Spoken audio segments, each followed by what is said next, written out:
silence isn't quiet, and it feels like it's getting hard to breathe. And I know you feel like dying, but I promise we'll take the world to its feet. And mountain, bring it to its feet. And mountain.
Please welcome Michael Heckman, President and CEO, Houston First Corporation.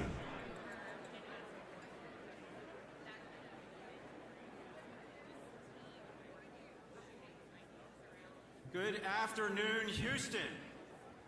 Wow, what a crowd we have here today. But first, let's give another round of applause to the Kinder HSPVA Musical Theater Ensemble, the Soaring Phoenix, Dragon, and Lion Dance Association, and Jazz Houston for their fantastic performances today.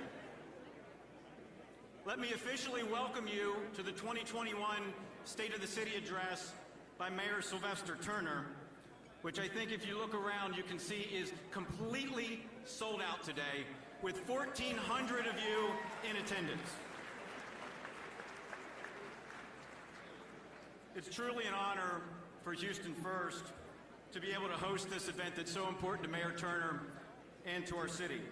Our business is getting people together, so it's great to be able to see the room packed and so full of energy. This time I'd like to ask everyone to stand for the presentation of the colors by the Houston Police Department, Honor Guard, followed by the Pledge of Allegiance from the Kinder HSPVA, and the National Anthem, which will be performed by Houston Police Department Officer Kay Anna Nelson. Please then remain standing as Congregation Beth Israel's Senior Rabbi, David Lyon, will offer the invocation.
what so proudly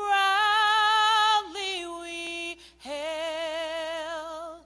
Let the twilight's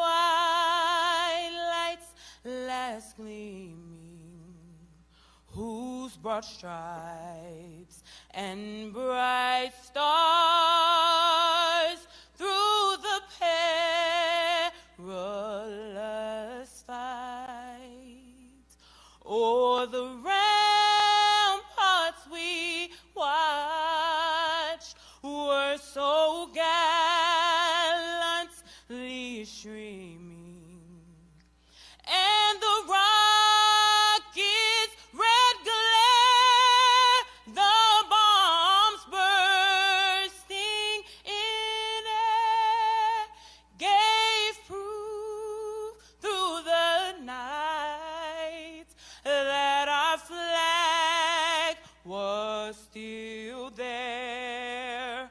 Oh, say, does that star-spangled banner yet wave o'er the land of the free and the home of the brave?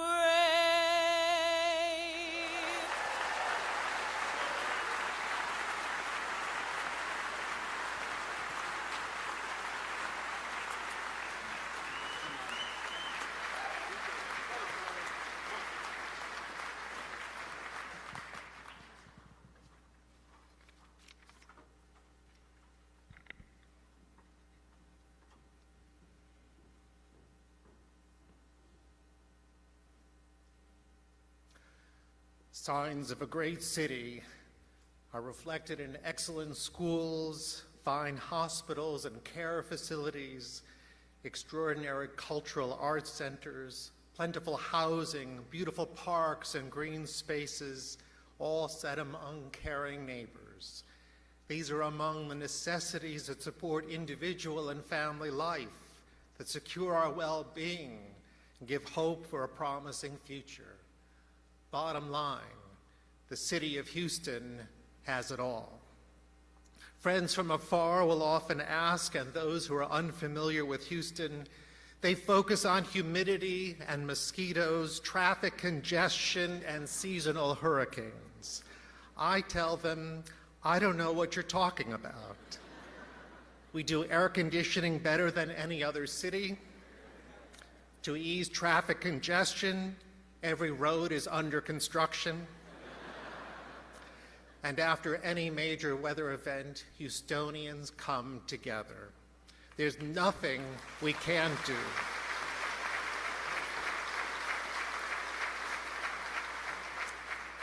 And one of the major reasons we accomplished so much and with so much heart is because of our own devoted mayor, Sylvester Turner.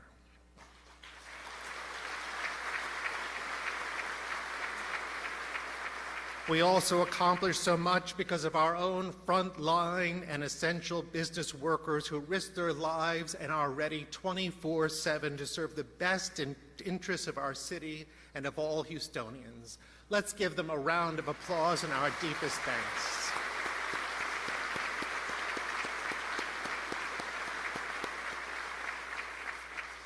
We also remember those whom we've lost during this persistent pandemic, and those who still struggle for health and well-being. We pray. Oh God, above all, we pray for the health and well-being of those who struggle against COVID-19 and its lingering effects. May we emerge from this pandemic stronger and wiser. Oh God, on this special day, devoted to our city, we honor you, we serve you, we praise you. Guide our hearts and our hands to make a positive difference where we live and where we work. Let us lift up the fallen, that they may stand among us. Let us welcome the strangers, that they may feel welcome among us. And let us be grateful for all that you, God, have enabled us to do and to be. In your presence, there is nothing we cannot do. In all the ways we worship, praise, and adore you, Help us to see a reflection of your glory in those who sit next to us, who live across the street from us, and in all people whom we encounter. God bless Mayor Turner with strength and courage. God bless the city of Houston with prosperity, safety, and peace. God bless this gathering of Houstonians who call this city home. May we thrive together. May we prosper together. May we always know peace together. Amen. Please be seated.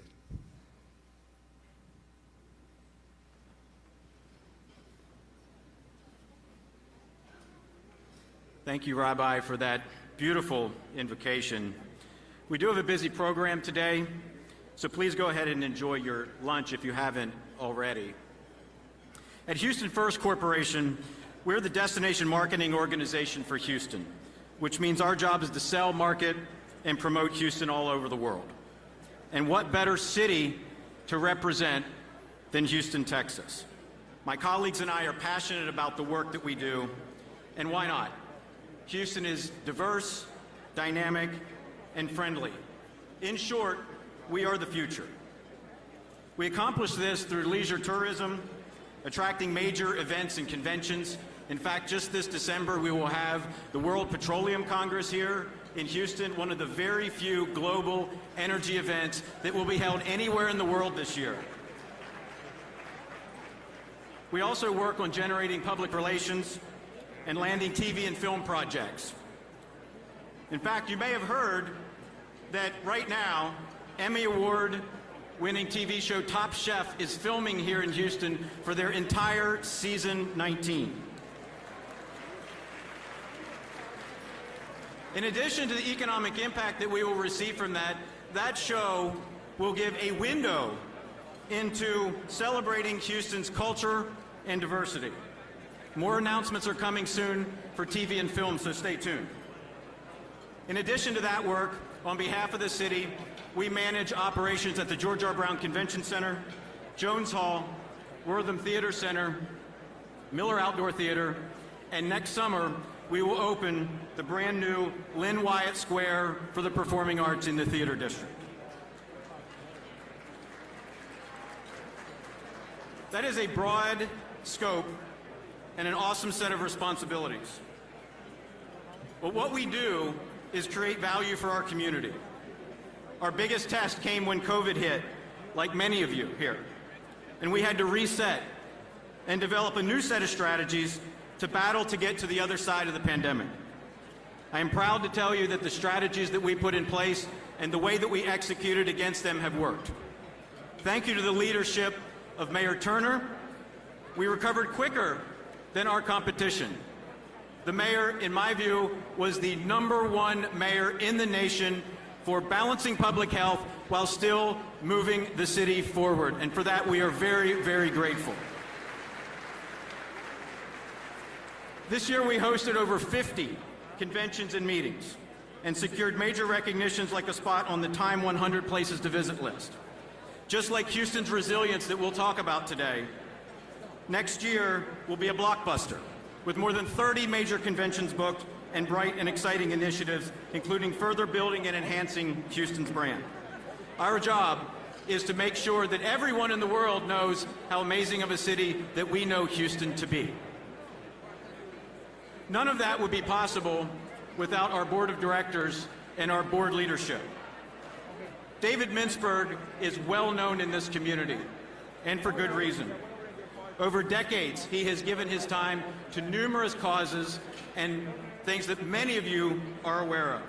He is a passionate advocate for Houston. David was appointed chairman of Houston First in July 2016 by Mayor Turner. He has given an enormous amount of his time over that period as serving as chairman. In his free time, David is the managing principal of Flagship Capital Partners, which is a very successful business in its own right. I want to thank David for his leadership, his friendship through a very difficult period that we have experienced. And with that, I'd like to introduce the chairman of the board of directors for Houston First, Mr. David Mintzberg.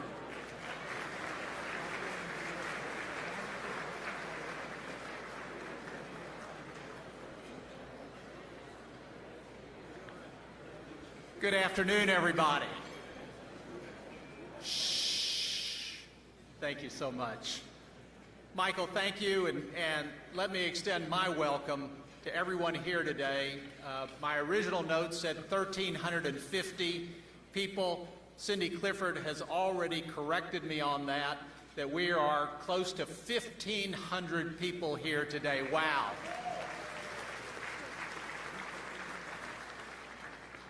And let me thank also our PVA performers, and let me also thank especially my own rabbi, who now everyone gets to see his ability not only to minister to my congregation, Beth Israel, but his abilities as a stand-up comedian, Rabbi David Lyon. As Michael so well described, Houston First is the DMO, the destination marketing organization for the city of Houston, and part of its ecosystem. However, during this pandemic, these past 20 months, we had an existential crisis, and we were focused on one singular thought. What can we do to help Houston and Houstonians through the pandemic? And to his credit, Mayor Sylvester Turner kept me and Houston First focused on that question. These past 20 months have impacted the hospitality and tourism industry in a manner no one could have possibly predicted. People were out of jobs. Businesses were closing. It was a grim situation for all, and it was heartbreaking for families. There was no more vivid example of the need for Houston First promotion of our city than when the hospitality community shut down during COVID. Through strategic marketing, a diligent sales team, and leadership in implementing safety guidelines, Houston First led a recovery in hospitality that was far more robust than our counterparts across the country. And that effort has put people quickly back to work. And that's the impact of our efforts. That's where we've been focused, jobs and families. So thank you, Mayor, and thank you, Michael, for keeping us on track. And thank you to our remarkable staff at Houston First Corporation. And I'd now like to ask all the staff, all the people that work for Houston First, to please rise and be recognized by the crowd. Please stand up.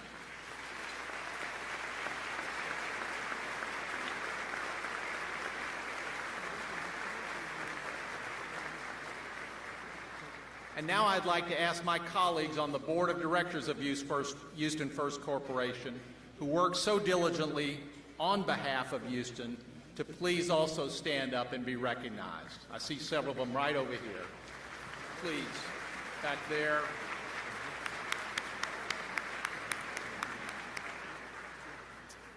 So about 90 days ago, Mayor Turner called me and requested that Houston First host today's State of the City.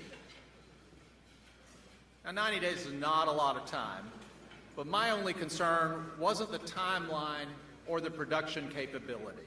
That's what our staff does so capably, and they have excelled today. My concern was who could co-chair going from zero, going from scratch, putting over 1,000 people in a room in less than 90 days. So as I was scratching my head, the mayor told me he had signed up for that Cindy and Elizabeth. And boy, was I both delighted and relieved. They are two women of outstanding capabilities whom I watched go in short order from one ticket to one table to a dozen tables to well over 120, and I think it may end up being 140 tables here today. Elizabeth Brock is the Vice President of Energy Solutions and Business Services at CenterPoint Energy and a colleague of mine where she serves with us on the board of Houston First Corporation. And Cindy Clifford is the president of the Clifford Group and a board member herself of the Sports Authority. Please join me in welcoming the mayor's outstanding choice for co-chairs, Elizabeth Brock and Cindy Clifford. Thank you so much.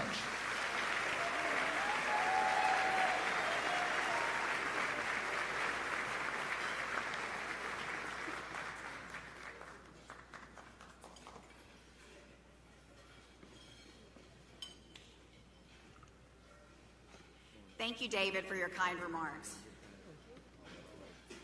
And I think we're at 1,500 people, by the way. As a Houston First board member and proud Houstonian, it is truly our honor to serve as the 2021 co-chairs of the State of the City program.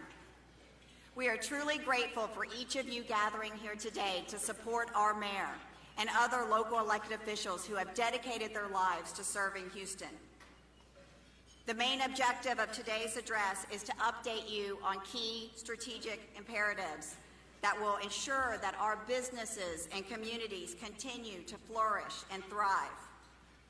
And as thought leaders sitting here today, know that we all play an instrumental role in the future for generations beyond our lifetime. Today's program is intended to spark innovation and collaboration so that Houston can meet the goal of leading as the global green and just energy transition, which begins here as a model for across America and the globe.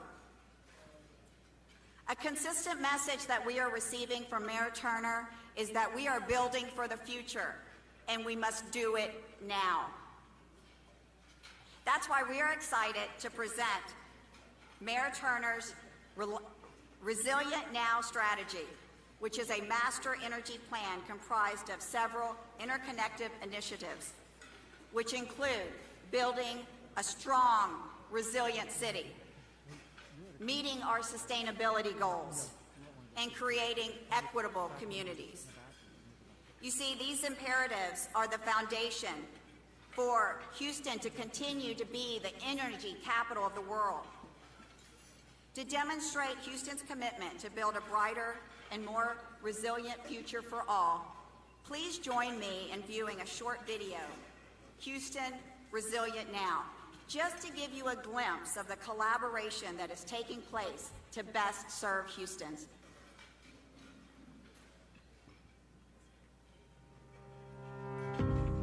The story of Houston is one of resilience and ingenuity, creating opportunities to invent and grow. Our people are at the heart of what makes Houston dynamic, diverse, and determined. These qualities have enabled economic growth and population expansion for our city that are among the fastest in the nation. Moving forward, we'll focus on the transformative change that comes from building and growing our long-term resilience. Solutions that will keep our great city safe and vibrant for generations. Houston is successful because we value diversity, partnerships, and leadership. We'll invest in ourselves and build a smarter, more advanced energy ecosystem to help secure our power sources and support our critical infrastructure and most vulnerable neighborhoods. A rising tide lifts all boats, and our investment in resiliency and sustainability will enhance the local economy while it benefits citizens, businesses, and the broader community. After all, we're explorers who reach for the stars and land on the moon. Our thought leaders, experts, innovators, and problem solvers are coming together to create an even tougher infrastructure to meet the needs of all Houstonians. As the energy capital of the world, we're also at the forefront of creating cleaner, more affordable, and more reliable energy. To make this future a reality, we're partnering with CenterPoint Energy to be resilient now. Together, we will continue to lead the way in setting the example globally for what's possible when fully embracing renewable energy and sustainability by partnering on a Resilient Now Master Energy Plan. Our plan involves taking direct action to optimize resources and incorporate cost-effective solutions like emergency battery and backup generation and implementing a 10-year grid modernization infrastructure plan, including a cleaner, electrified transportation system and a new energy workforce plan. Through this partnership with CenterPoint Energy, we'll continue to pursue innovative solutions to ensure a strong future for all. Houston is resilient now. Let's get to work.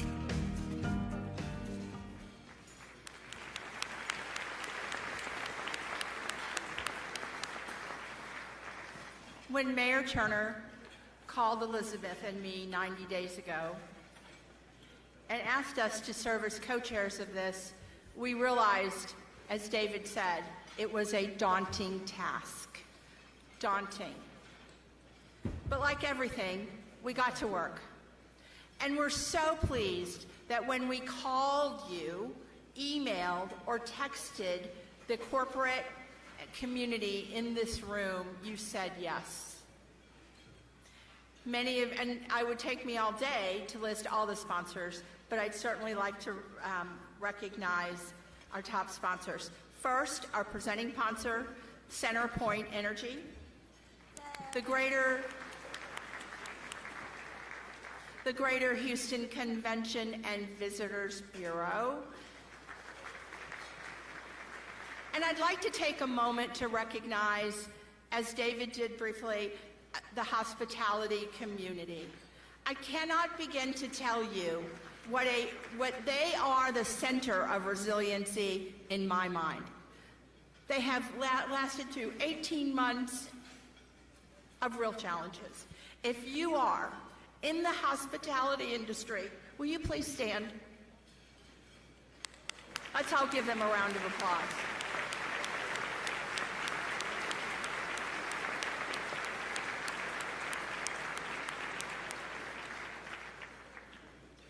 And then the mayor also had us work with Houston First. And I have to say, some of the nicest, most gracious, hardworking people you could ever imagine. I'm truly grateful that he assigned us. This is, as David said, the first one with this organization, and we are sold out.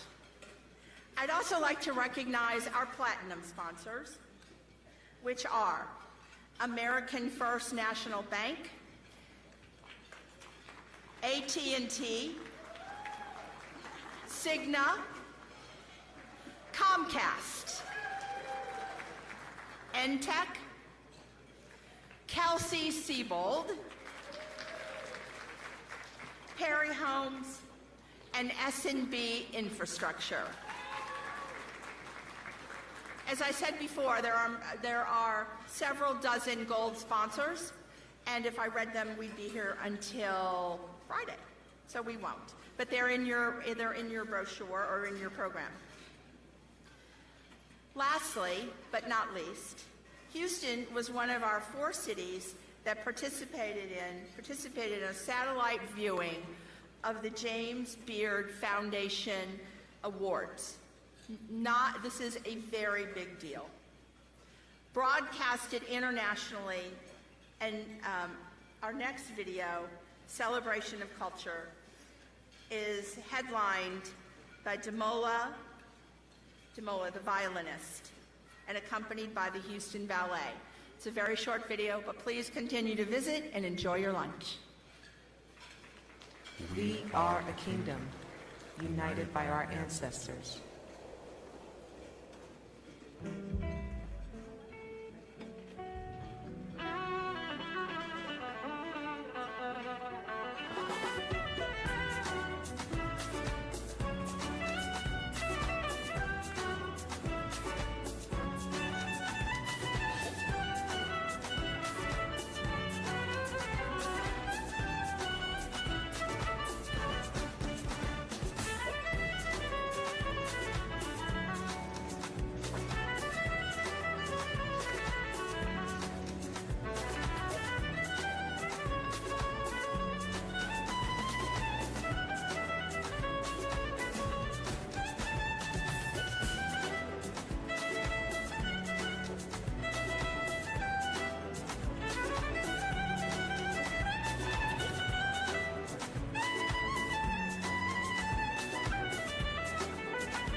Please welcome back to the stage our event co-chairs, Elizabeth Gonzalez-Brock and Cindy Clifford. If I could get everyone's attention just for a few minutes. Today, of course, we're here to hear the mayor's state of the city, but there are countless federal, state, local officials, as well as the consular corps, who makes Houston move with other cities. If you are an elected official, will you please stand and be recognized?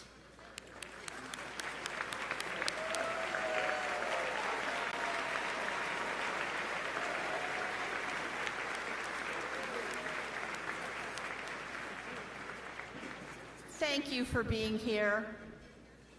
Thank you. If you are with the consular corps, will you please stand and be recognized?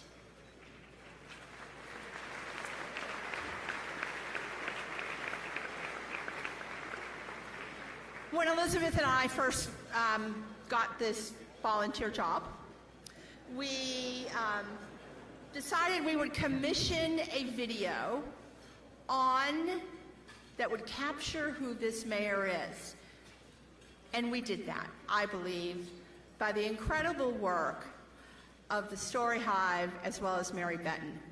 Please watch it now.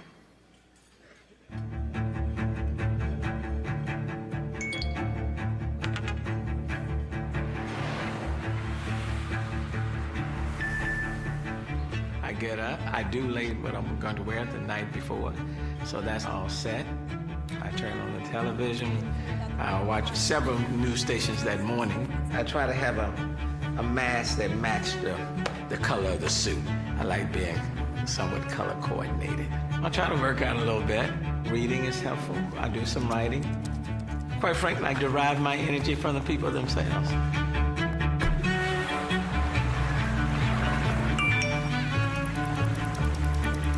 This is the most diverse city in the country. I tell anybody on any given day, you can literally travel the globe. 1 of 4 Houstonians is foreign born. And I have the joy as mayor of being able to go and meet Houstonians from all different walks of life. Just being out there and hanging out with them, dancing a little bit, singing a little bit, laughing with them, going to a sporting event, hanging out with them. Those are the things that I really enjoy.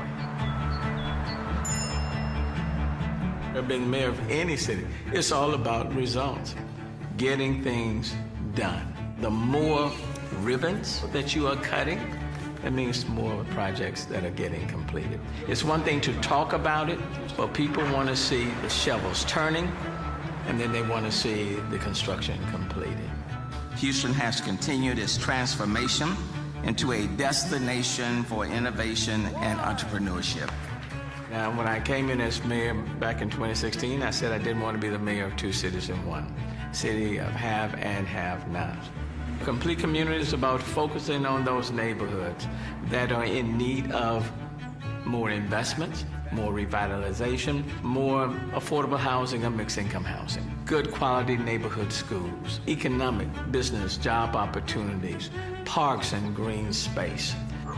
Leverage the resources of the city with those of the private sector, finance community, developers, faith-based organizations, nonprofits, then we can bring about transformation much sooner than later without gentrifying these communities and neighborhoods. And one way of making sure that we lift all of the people in this city is to invest in these local neighborhood parks that oftentimes don't feel or get the love they rightfully need. You can't talk about equity and inclusion without talking about the priorities that are critically important to women. It's good to have a women's commission where their focus is on women's agenda to make sure that those policies, practices become institutionalized as a part of the way we operate.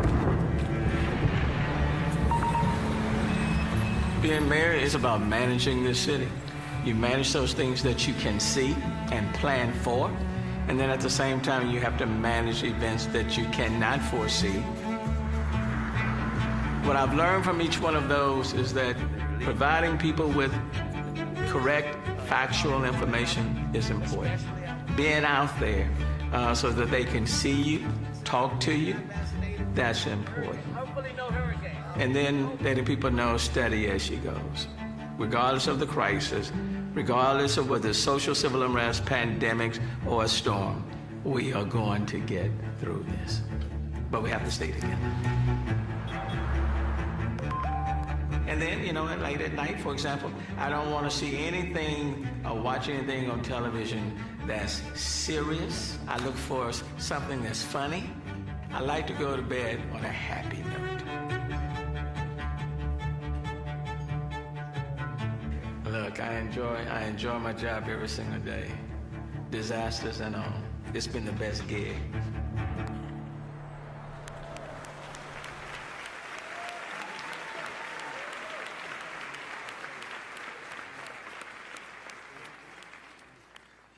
Now, speaking of remarkable women, it is my pleasure to welcome our special guest and dear friend, Linda Laurel.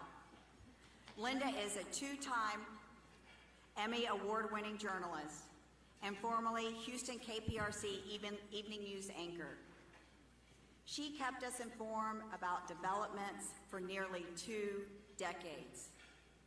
And as a globally recognized news anchor, Linda and her husband have always remained devoted to Houston.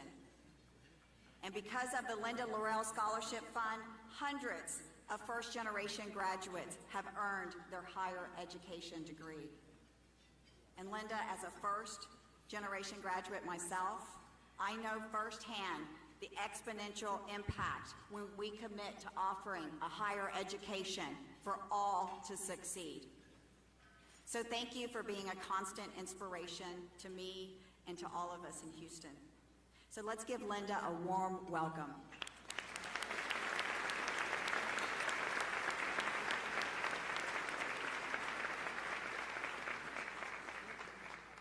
Linda will join us on stage at the conclusion of the mayor's address for a fireside chat. Now, it is truly a pleasure to introduce the mayor that has put Houston on the national and global stage. You see, 19 months ago, Mayor Turner took immediate action to protect the public health against the threat of a global pandemic, all while balancing economic vitality. Houston was front and center across national news outlets after the devastating loss of George Floyd, because Mayor Turner represented the only major city that led in peaceful protest, proving once again that we are a city that comes together during crisis. And as president of the U.S. African American Mayors Association, Houston has a powerful voice and platform for promoting equity. As chair of the U.S. Climate Mayors and Global Resilient City Networks, Mayor Turner has elevated our voice and brand, paving the way for a more sustainable and resilient future.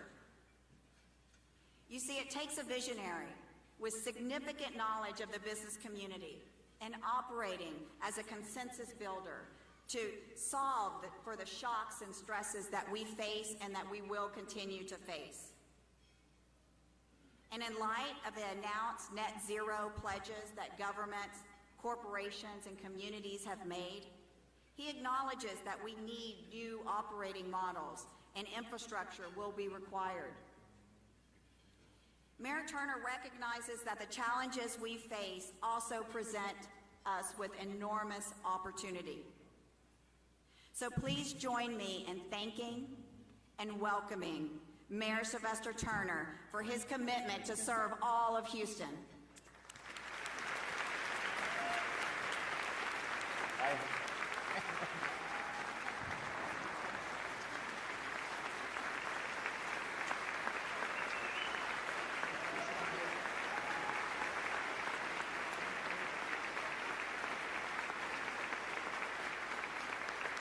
very much. Thank you. Let me start off by thanking Cindy and Elizabeth and Houston First, the entire organization, and certainly want to thank Houston First. I want to thank special events from the city of Houston, Susan, all of those different partners who came together to make this happen. So please give it up to that entire team.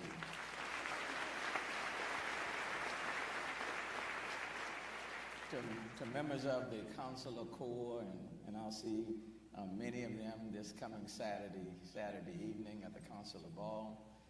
To all of the elected officials, certainly to the members of City Council. Let me give a special shout out to Councilmember Carolyn Evans Shabazz. It's her birthday. I forgot to say that this morning. To all of the elected officials on every level, members of the congressional delegation, state leaders who are here, local leaders, superintendents, leaders from our colleges and universities and independent school districts, let me thank you for being here. And then let me give a special shout out to all of those who have sponsored tables. Your presence here today is not about me as a mayor of this city. Your presence here today, your sponsorship of these tables, and as I look out into this audience, is an investment in our city. And quite frankly, it says that you very much believe in our city. Because as I look across this room, it signifies that this city is resilient, that this city is still open for business, and this city is ready for people around the world to come visit our city. So thank you for being resilient. Let me just take a few minutes and then I'm going to sit down with Linda Laurel. Over the last 19 months, we have faced many challenges on multiple levels. About 3,500 people, Houstonians, have lost their lives to COVID. This morning, when I jotted down these notes, the number was 12. That number is now 13. In terms of municipal city employees, we lost another police officer to COVID. And so we've lost 13 city employees out of that 3,500. Municipal employees, police, and fire. And COVID has been like a house guest that just wouldn't go home. No matter how hard you try to push them out the door, just is kind of lingering around. We have faced social and civil unrest, but at the same time, the city did not burn. There was not much vandalism at all in our city, and we never implemented a citywide curfew in our city. We have faced a winter storm Uri. Literally, it shut the city down. We faced Hurricane Nicholas this summer. It wasn't a rain event, it was more a wind event. And at the same time, we have faced rising crime from 2020 going into 2021. Homicides are up, domestic violence up, and on an annual basis, 3,800 guns are stolen from vehicles in our city on an annual basis.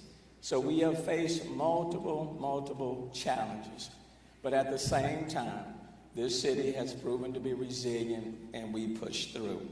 Let me just extend a few thank yous to some people. Let me start off by thanking our healthcare workers, our doctors, nurses, and respiratory therapists.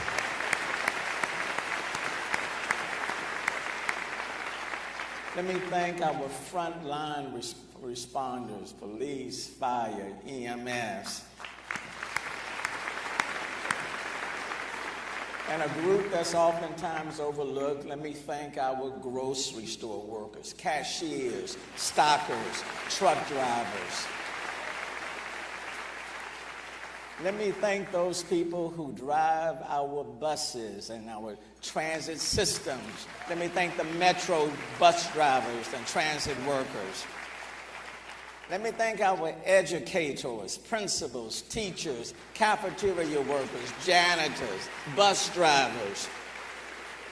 Let me thank a group of people who took it on the chin, our restaurants, who literally took it on the chin, but they innovated and they managed to stay open. Businesses still thriving. I want to thank them. Let me thank moms and dads who had to make major adjustments in attending to the needs of their kids when the schools just shut down. But most importantly, out of all of these groups, let me thank the kids. They missed their proms. They missed their graduations. They were away from their kids. Many of them didn't understand what they were experiencing and what they were going through. But our kids, the students like were on this stage earlier today, they have proven to be resilient. And even when we were at our worst, our kids reminded us that there was still work to do. Give it up to our children.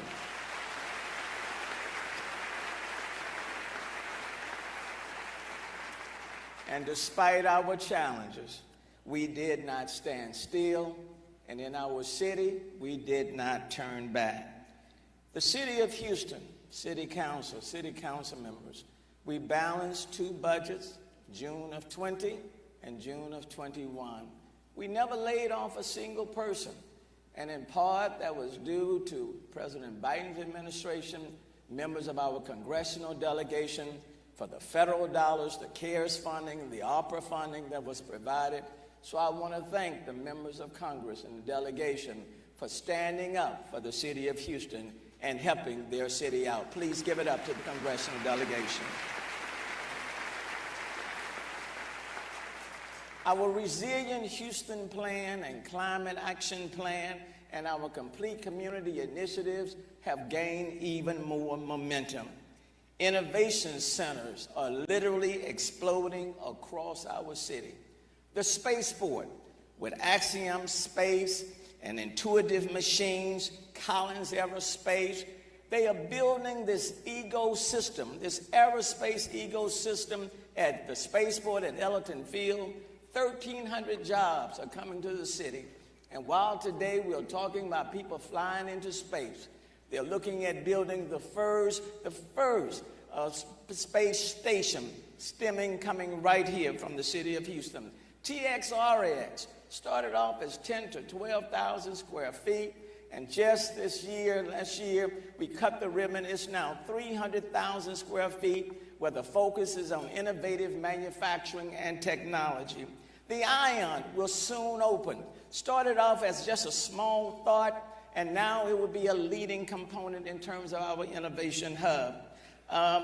The Canaan in West Houston is off and going. Greentown Labs, the largest incubator on the North American continent, has expanded from the Boston area, now in the city of Houston, focused on clean tech and climate tech.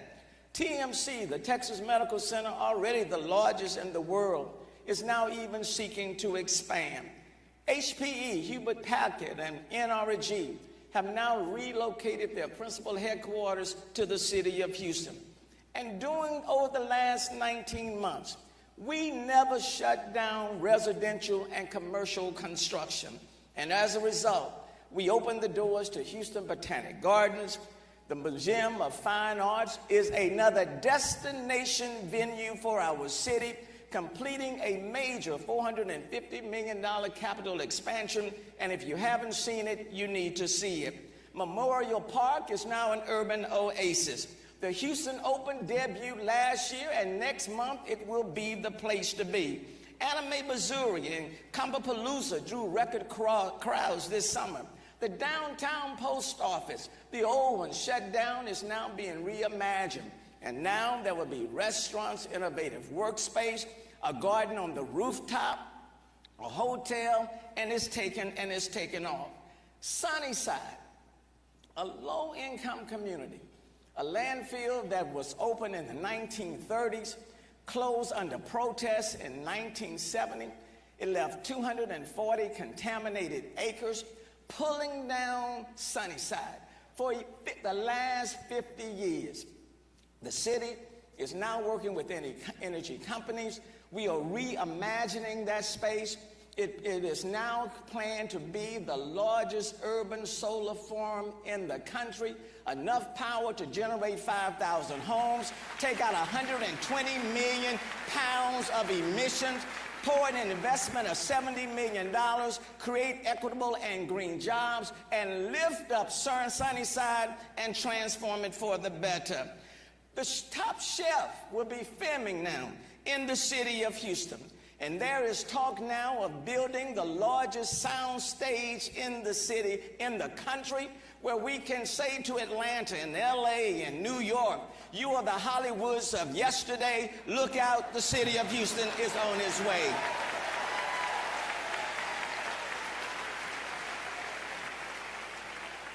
The Alley Theater, since March of last year, not one ticket was sold because of the coronavirus.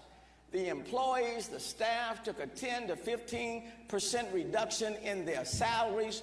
The patrons and sponsors raised $13 million to assist the staff and the employees.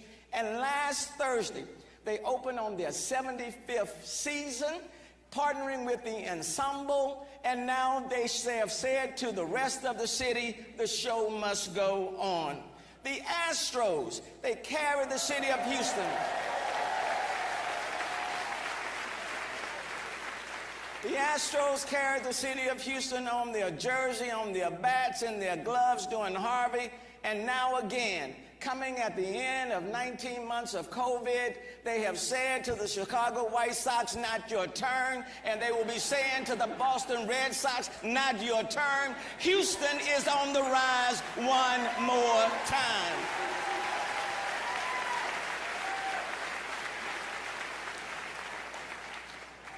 Last week, the Houston Hispanic Chamber packed a room with over 1,200 people. And I can't say enough for what they did last week. And today, I look out at this room from one to the other, and I see a lot of tables and a lot of people, which says to me, and I hope will say to you, that in this city, challenges will come, and they will. And there will be a lot of things we can't stop or prevent. But we can say that we will continue as a city to work together. Our diversity will not be a liability, but together we will work to make things happen. I want to close as I get ready to go to my seat with something that Chris Krishna said. He said, there is much to be learned from yearly seasons. Does a tree mourn the leaves lost during autumn? Does the garden mourn the flowers that have wilted? See how they all bounce back with the advent of spring and fill our lives with new freshness. It is time for us all to create a brighter, more hopeful future. Let us cheer the new dawn. Houston, we rise in the dawn of our future. Whatever we have faced in the past, that is the past. And now today, the sun is shining. Houstonians are finding their mojo. And we have decided that we do not seek to be second, we seek to be first. We do not want to be a city of two in one. We want to be one city that no matter where you come from, no matter your language, no matter your religion, no matter your faith, no matter your age, no matter your sexual orientation, in this city, we stand and rise as one. Welcome to the new dawn of our future. Wow. Oh my goodness. Oh my goodness. Our mayor, ladies and gentlemen. Wow. Well, I think one thing is clear. You never lost your mojo. Your mojo is on overdrive. Oh my goodness. My goodness, how much do you love this city? Let me just say, there could not be a better city. It's not, I owe a great deal of this city, like many of us did. You know, this city has given so much to me and to my family, and so it's about how much can we give back to our city. And the times never get too rough. The challenges never become too great that you want to throw in the towel. And if you love something enough and you believe in something enough, then you're going to weather the storms.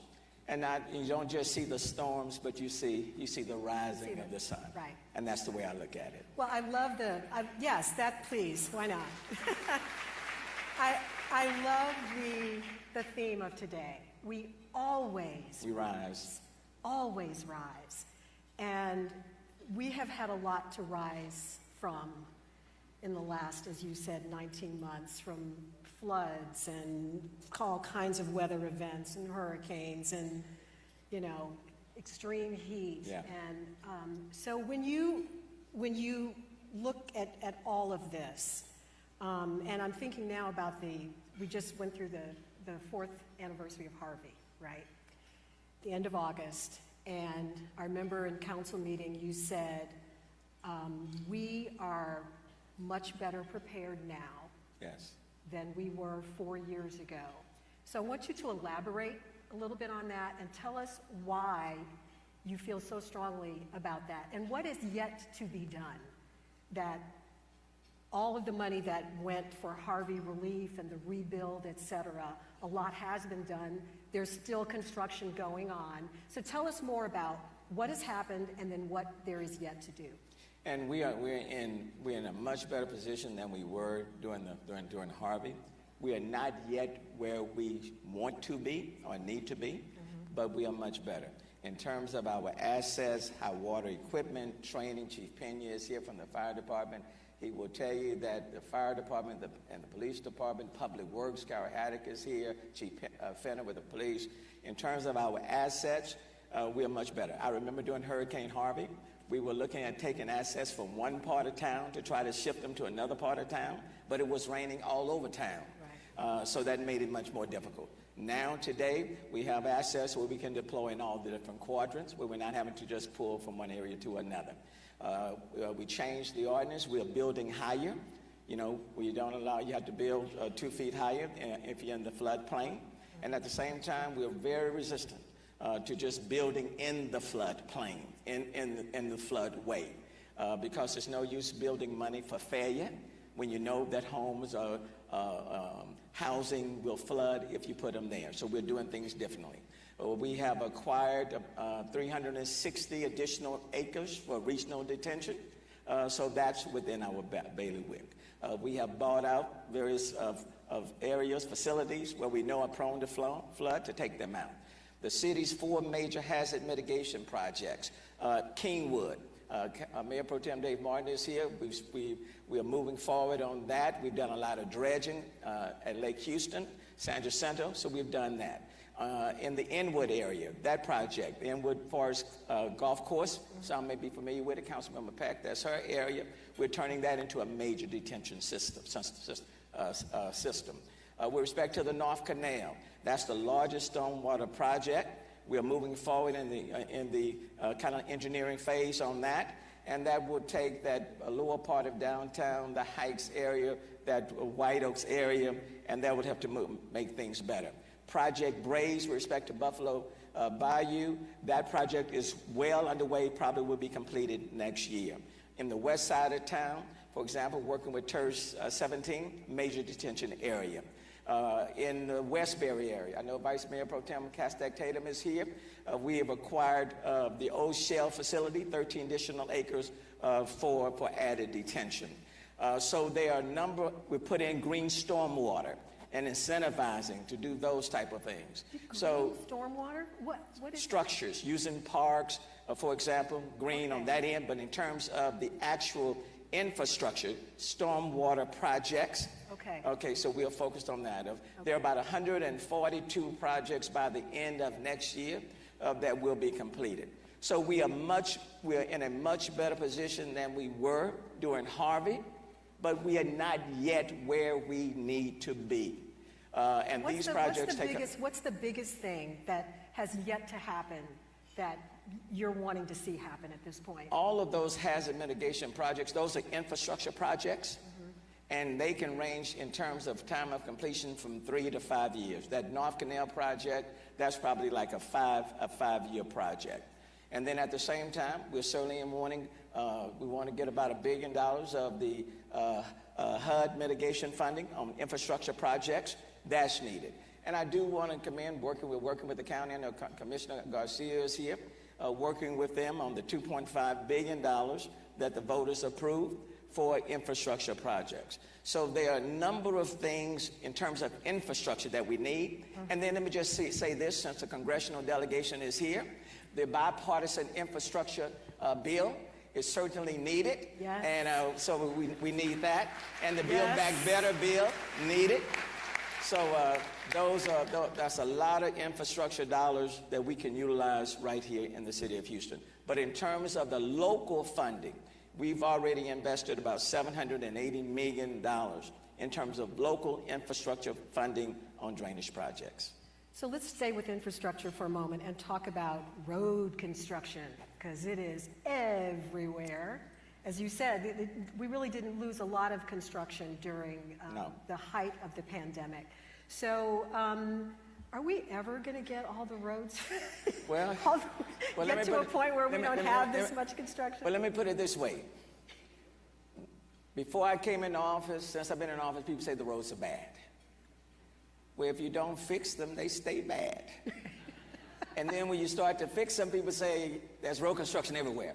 In this city, road construction everywhere is a good sign. Because in order to fix the bad roads, you gotta get out there and you gotta get out and done it. So I want to commend Director Kara Haddock. We have put forth our hazard rehabilitation street project.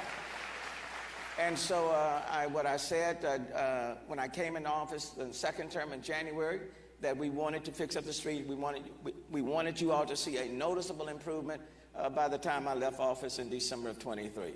And what that means is that we have taken advantage of COVID and people being off the street to really accelerate that program. I have to say, during COVID, when the construction happened on Westheimer, it was so wonderful to see that, because the streets were empty and they got a whole chunk of that street done, and it was great. It was really great. So it's not about just fixing a pothole. Right. I mean, many of the streets in the city of Houston really need to be redone.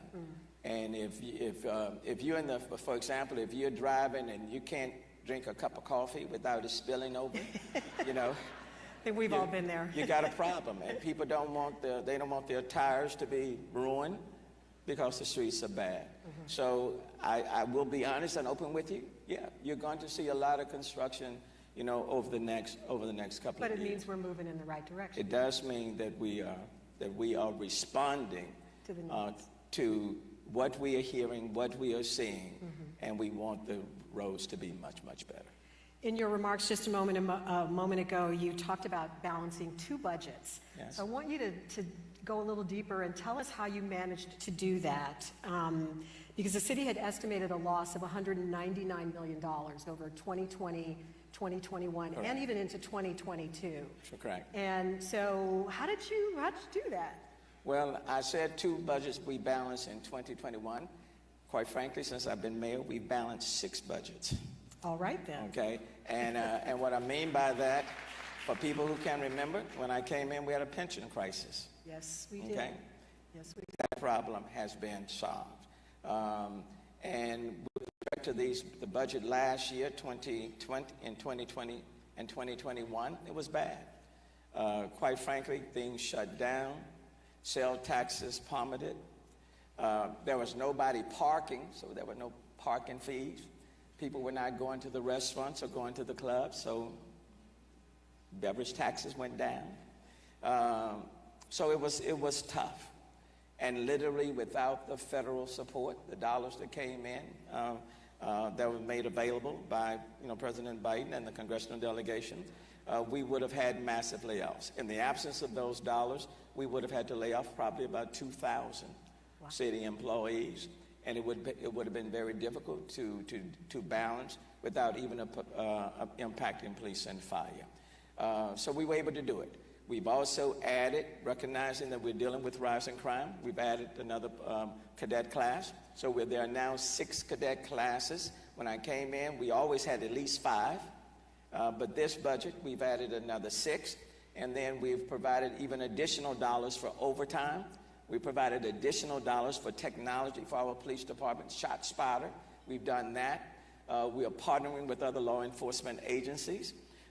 We are, quite frankly, we are putting as many resources and giving Chief Fenner and the 5,300 police officers that we have what they need to do their job. And then at the same time, in responding to reforms, we are investing $25 million over the next 3 years into diverting people who are in crisis from police. And for example, if people are dealing with mental behavioral health issues, they find themselves in crisis, we're investing dollars to redirect those 911 calls, 311 calls from police to counselors, mental specialists that can assist them more. The same thing with our homeless population, people on substance abuse, and then we are investing quite a bit more into our domestic violence teams, because domestic violence has increased in our city by 40%. And quite frankly, you just can't tell people to leave. That's the most dangerous thing, in leaving. And so you want people to leave safely, and you want to make sure that they have a place to go, and that we provide them with all the necessary resources. So we're investing a lot more dollars into domestic violence. So I want to pick up on a couple things that you just touched on. Let's talk about the increase in crime for just a moment. It's happening all over the country. It's not just here in Houston. Everywhere crime is up. Here in Houston, homicides are up about 30% or so in the last year, and 73% in the last couple of years. So my question is, what kinds of conversations are you having now with Chief Finner to help bring down the crime rate? I know you just talked about the new cadet classes, et cetera. But give us a little bit more context in terms of what you are doing, along obviously with Chief Finner and the police department, to help Houstonians feel safer in our communities. And you are absolutely correct. Across the country, crime is up. I don't care where you go, crime is up. Talking with the U.S., other mayors across the country, we're all dealing with it, regardless of where you are. But my primary concern is what's happening here in the city of Houston. And let me just tell you, we have an outstanding police force. Chief Finner, his command staff, the 5,300 police officers that we have, they do an exceptional job. And so our commitment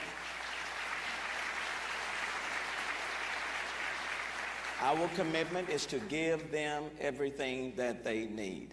And I meet with Chief Finner on a weekly basis, and oftentimes more than that, and we talk quite a bit. And so more cadets, class to become more police. We just had a cadet graduation on last week. More technology like ShotSpotter. So we're providing dollars on that front. More overtime, because if you don't have the bodies, you need to provide the overtime so you can have more people on the street. So we are doing that. All of those things we're doing. Partnering with other law enforcement agencies. You may have heard, like last week, a week before last, the announcement, people who were the ring that was terrorizing people in the Galleria, West Time, all in that area. Yes. That was caught those guys. 24 of them, yeah, working with AFT. But that was a ring. They had a day ring, and then they had a night game. Yeah. Okay. So they had a day shift working. They had a night shift working. Well, 24 of them are now off our streets. Many are facing federal crimes, and they're providing information on others as well. Mm-hmm. And I give a lot of credit to HPD, to AFT, to all of our law enforcement partners for making that happen. And then I give a lot of credit for people who provide information, because it's not just about law enforcement. All of us are part of it. Mm-hmm. And what I would say to the people in this city, somebody knows somebody who's committing these crimes. And everybody has a responsibility to protect their community, to protect their city, to provide information. So it's not just law enforcement. At the same time, and it's also important for us to invest in these communities. So it can't just be law enforcement. I've said from day one when I came into office, you cannot ignore communities, and quite frankly, this city has ignored many communities, many neighborhoods, not just for years, but for decades. Well, you can't do that without it coming back to haunt you. Well, that's what Complete Communities is all about, and we're going to go there in just 1 minute. I want to stay with police reform for just a moment, with policing, because in the wake of the George Floyd murder, yes, obviously there's been a national outcry for reforms in policing, especially how police are performing in communities of color. You created a task force on policing reform, and so my question is, which recommendations are you in the process of implementing that will address accountability, transparency, and crisis intervention strategies? There were 104 recommendations that came from the Mayor's Task Force on Police Reform, and we are working at this point to implement, I would say, between 60 to 70% of them. So on all of the recommendations pertaining to crisis intervention, we are moving forward on that, and we are putting the dollars in that. With respect to the Independent Police Oversight Board, the Deputy Inspector General, that's all in place. We're moving forward on that. With respect to the dashboards, transparency, there are 5 dashboards, interactive. I give a lot of credit to Councilmember Pollard, who was very helpful on that front. That's all been implemented, and we're moving forward on that. With respect to making sure that our officers come to know the communities that they are policing, we are moving forward on that. With respect to de-escalation, those things are taking place. Reporting, all of those are taking place. The sort of initiatives that we call It Can't Wait, all of those have been implemented. So I would say at this point, 60 to 70, probably closer to the 70%, are already in effect, so much so that they're even talking about Houston's reform on the national level. And quite frankly, I want to thank all of the partners for helping to make that happen. I give a lot of credit to Larry Payne, because Larry Payne chaired that task force. Yeah.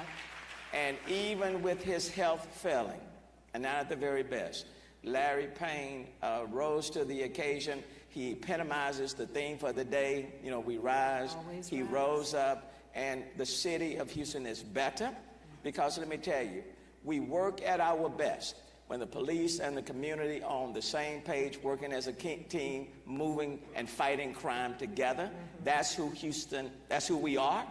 And the task force and the reforms reflect community and police being on the same page, on the same team, working together. Great. Well, that's a perfect segue into talking about the Complete Communities Initiative. So share with the audience, you know, kind of, I know you started with 5 communities and we're up to 10 now. So let the audience know kind of what they are and where you are in the process of having this vision come to life. Well, number one, you can't transform all neighborhoods and communities throughout the city at the same time with the limited resources that you have. If you do that, you will be an incrementalist and not a transformationalist, okay? Because you just don't have enough resources. Neither can the city of Houston just do it with its resources. We don't have it. So we have to partner with the private sector, nonprofits, faith-based organizations, other institutions to make it happen. We have to leverage resources. And so what we are saying to various organizations, individuals in this city, whatever you have, come and join us, and then let's leverage our resources together, and we can bring about transformation in the shortest period of time. So, for example, housing is important, and not just affordable housing, but you need mixed income housing in these communities, because you don't get the quality grocery stores if they don't see the rooftops. And there are places within our city where there are still food deserts. And you can't tell people to eat healthy if you don't make healthy options available for them. And so we've partnered, again, Vice Mayor Pro Tem Castex-Tatum led the charge on Harvest Market. These are mobile trolleys with Harvest Market that we are now bringing quality items, grocery items, into these communities. So, and let's tell them what the communities are. So we're talking 3rd Ward, Kashmir, Acres Homes, Near North, Magnolia Place, Gulfton, Fort Bend, Sunnyside. What am I missing? Yes. But that's generally what we're talking about. Kashmir, yeah. Those are the 10 areas, very diverse, from Gulfton to Magnolia Place, East End, 2nd Ward, 3rd Ward, Acres Home, A-Leaf, Sunnyside, Acres Home. Those are the 10. Okay. And it covers the gamut of the city. It's about quality neighborhood parks. Look, let me just tell you, I love Memorial. I love Discovery Green. I love Herman. But let me tell you what would transform communities and neighborhoods are those local neighborhood parks, because that's where most of our kids go. And so it's important to have quality parks. And so we started this initiative, 50 by 50, asking companies to sponsor, to adopt, to invest in 50 local parks. Before I leave, the course that we're on, we will revitalize 22 of those 50. Okay, before I leave, yeah. But we still need partners. So I was just going to say, we're in a room filled with potential partners, right? And I know they're here. I mean, if I put out an offertory plate, if I put out an offertory plate, I just said, bring me your card. You know, I know before people leave, before they leave, they would come through and give them their card and say, so, Mayor, what a blessing. Where do you need help? Where do you need help with complete communities? Number one, let me be very direct. Before the death of George Floyd, it was hard to get people to buy in on complete communities. It's easy to get people to buy in on brick and mortar. But when you start talking about investing in communities, in these neighborhoods, where many people don't even go. They don't see it. They see their neighborhood, but they don't see many of these other communities that have been malnourished for decades. And so it took a while. After the death of George Floyd, I think people started to open their minds. Because quite frankly, when people were talking about don't give money to police, that's not what I heard. What I heard people saying, yes, we need police. We want you to give law enforcement what they need. But Mayor, we also want you to invest in these neighborhoods that have been overlooked. We talk about rising up. If we don't impact our kids, children that are growing up, then they'll grow up bitter and angry. Because you know why? We live in a mobile society. Let me tell you when my eyes open up. I grew up in Acres Home. I still live in Acres Home. But when my dad put us in his truck and drove across town to the other neighborhoods to cut their yards, we're driving on those streets. They were so much nicer than in Acres Home. The yards, the houses were so much bigger. And so my brothers said to my dad, why does it look so better over here than where we are? And as a kid, let me tell you, that impacted me. That stayed with me. Okay?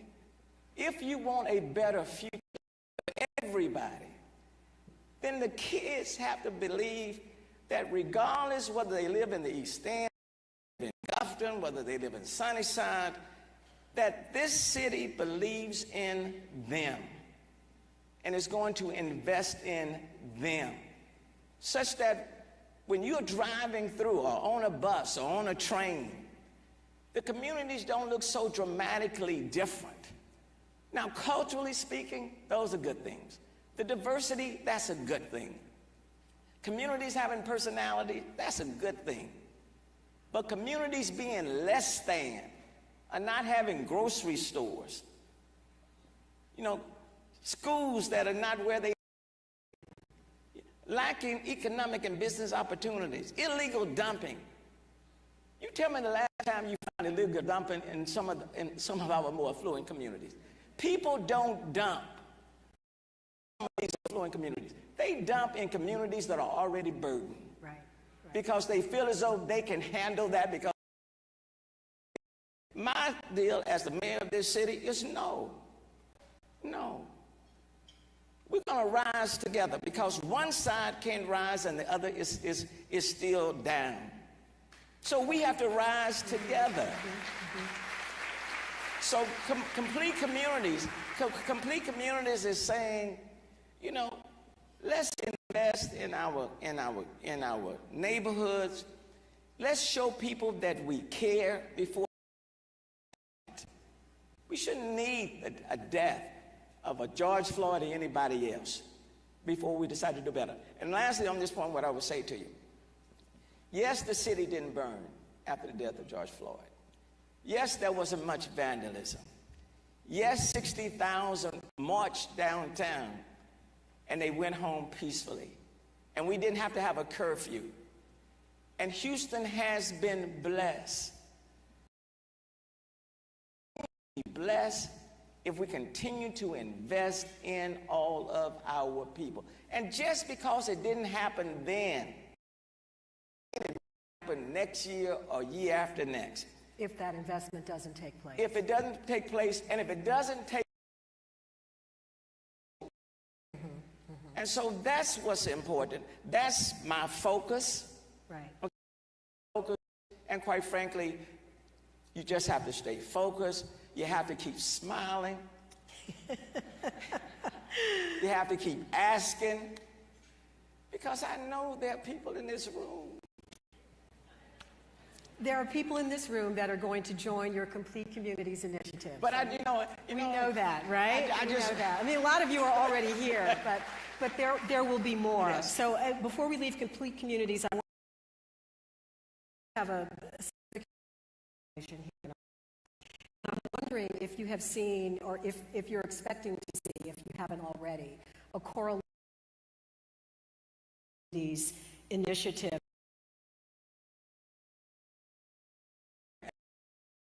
The homeless situation in the city of Houston, there in the Houston standard, that's 3,000 too many.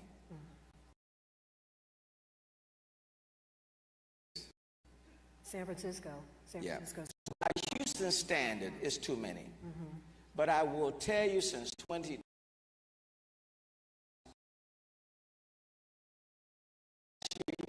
COVID, working with a massive homeless initiative. We have housed, I think Mark Eichenbaum told me, more than 5,000 people in the last year. The key is to keep people from falling through the cracks. The problem is you can house them, but there are others who are coming out. And so now we're dealing with the chronic, those who are chronic, the most difficult to house.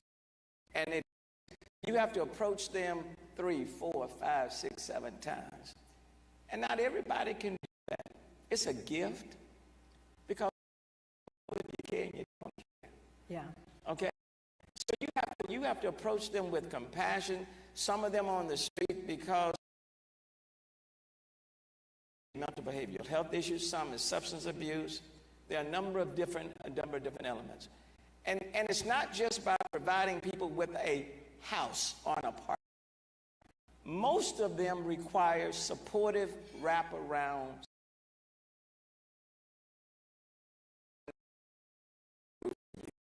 If you don't provide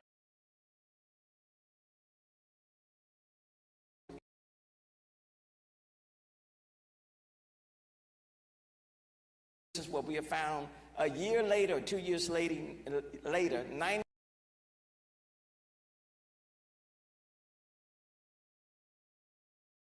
we're working to reduce it.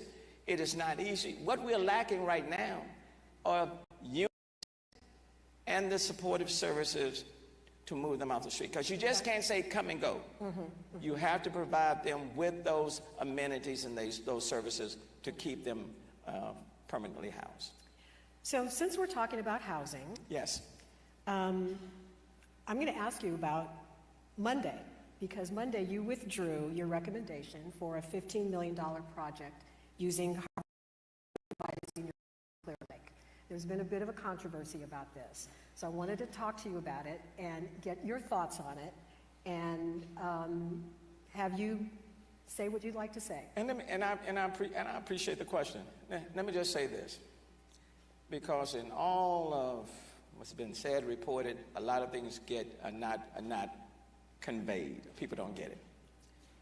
Nothing has been presented for City Council for them to consider. Nothing. The City Council members who are here, nothing is on their desk that the mayor has provided to them to consider. No project has been funded. Not a one. Okay? Nobody's voting on anything. This doesn't involve any bidding. It's notice of a funding availability, which means that if a developer is building a multifamily housing project and they are falling short on their financing, it's an application for gap funding. We have done 36 of these in the last couple of years. 36. All of them get funding because it's availability for gap funding. And we have given the past 36 anywhere from $2 million to as much as $25 million. It's no bidding. The staff will do scoring, and on notice of fund availability, the mayor has the right to decide in the end what projects are going forward. With respect to one of the projects, there were only two. With respect to one, it was putting multifamily housing down there in Clear Lake. We have never put a multifamily house.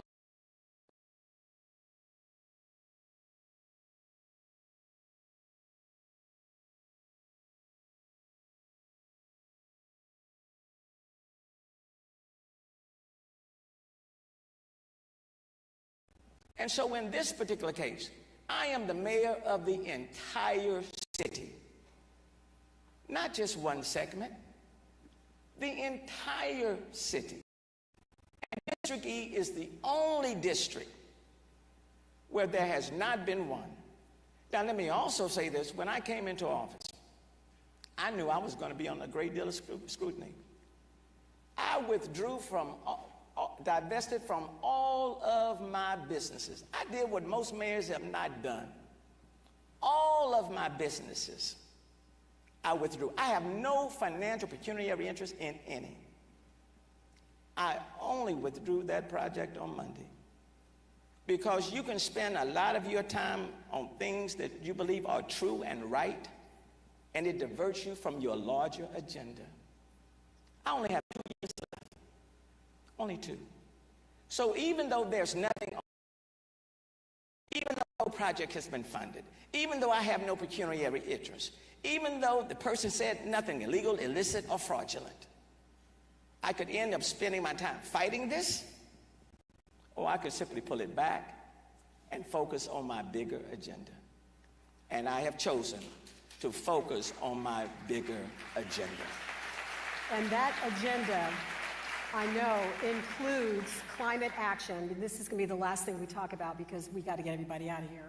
But I know that you are a national leader when it comes to climate, not just here in Houston, the energy capital of the world, and you are very committed to making sure that we remain that. So what is your vision for our climate future here in Houston as it relates to your role nationwide and conversations you're having with the Biden administration? Well, let me just say that the storms are coming with greater frequency and greater intensity. And we just can't, we have to do things differently. Harvey for us was a game changer. This is the energy capital of the world. We will always be the energy capital of the world.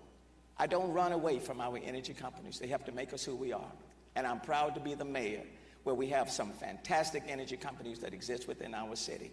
We are now seeking to lead in energy transition, okay? For example, energy companies are working with me to take that Sunnyside landfill and turn that into the largest urban solar farm. Energy companies, you sent a point, underwrote our climate action plan. Shell underwrote our Resilient Houston plan, okay? So we're seeking now to lead in energy transition. We have conversation 9 to 11 of our energy companies now are focused on carbon capture, utilization, and storage, okay? That's a big thing. Even Exxon is talking about recycling plastics. Okay? We're talking about establishing 52.0 climate tech, clean tech companies to do things in a much, much better way. We're talking about planting 4.6 million trees in the city of Houston between now and 2030. We're talking about electrifying our public and transit fleet. Metro, Karen Patman and her team are here. Metro is buying more electric buses. The port is talking about zero emissions, okay? Chevron just announced about its zero emissions by 2050.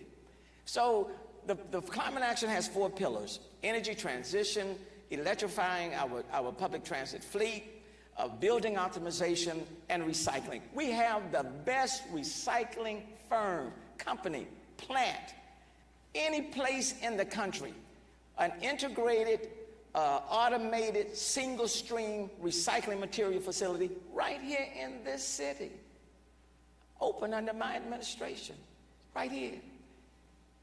5, 10 years ago, no one would have thought about making the mayor of the energy capital of the world the head of the U.S. climate mayors. Houston? No one would have thought, okay? And yet here we are. But I will tell you, because of what people are seeing taking place in our city, yeah, I am head of the U.S. climate mayors. 474 cities, red as well as blue. I am the board chair of the Global Resilient Cities Network, and I chair the African American Mayors Association, all at the same time. But it's not because of who I am or I'm so great. It's a credit to everybody in this room and those not in this room. Because when people look at our city, they see a very diverse city that's making things happen. Yes, we faced our challenges. Yes, we've had Tax Day flood, Memorial Day floods, Harvey, Tropical Storm Imelda, Winter Storm Uri, and the list goes on and on. But what they also see is a city that continues to rise. Yep. And after every storm, we get better. After every event, we get better. And even under challenging times, we don't destroy our city. We work together in our city. So that's what the Resilient Plan is all about, the Climate Action Plan is all about, complete communities, and quite frankly, no team epitomizes Houston better than our Astros. Because no matter what people say, no matter what negativity comes our way, no matter how they say we are not the best because we do this and that, we allow our bats and our catchers to speak for us. That's who we are as a city. And what I will tell you, the best for this city has yet to come, because look out, we are still on the rise. On the rise. And Mayor, with that, I think is the perfect way to end our conversation. Oh, I gotta say something else. My daughter's getting married, and so y'all pray for her, because then she can return the credit cards. We're gonna show you how to put on a $500 wedding, you know.